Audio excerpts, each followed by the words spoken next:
கிறிஸ்துவுக்குள் பிரியமான என் தேவஜனங்களே, என் சகோதர சகோதரிகளே, இயேசு கிறிஸ்துவின் இனிய நாமத்தினாலே உங்களுக்கு அன்பின் வாழ்த்துக்கள். இன்று நம் தேவனாகிய இயேசு கிறிஸ்து நமக்கு கொடுத்திருக்கிற ஜீவனுள்ள வார்த்தை என்னவென்றால், சங்கீதம் 118 அதிகாரம் 6வது வசனம். கர்த்தர் என் பட்சத்தில் இருக்கிறார், மனுஷன் எனக்கு என்ன செய்வான்? ஆமென், ஹல்லேலூயா. பிரியமானவர்களே, இன்றைக்கி அப்பா என்ன சொல்லியிருக்காரு பார்த்தீங்களா? இன்றைக்கி நம்மளை பார்த்தாங்க அருமையான வார்த்தை சொல்லியிருக்கிறாருங்க. ஆண்டவர் நம்ம கூட இருக்கிறாருங்க. மனுஷன் நம்மளை என்னங்க செய்ய முடியும்? அதைத்தான் அப்போ சொல்லியிருக்கிறாரு. நம்ம நினச்சி பயந்துட்டுருக்கலாம், நம்மளுக்கு மேலே இருக்கிற அதிகாரிகளை நினச்சி நம்ம பயப்படலாம்.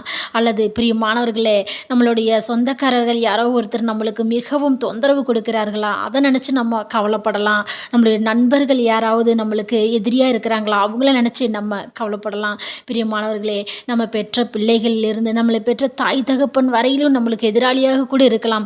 எதை வேணாலும் நினச்சி நம்ம கவலைப்படலாம். ஆனால் ஒன்று பாருங்க, ஆண்டவர் சொல்லியிருக்கிறாரு. ஆண்டவர் நம்ம கூட இருக்கிறாருங்க.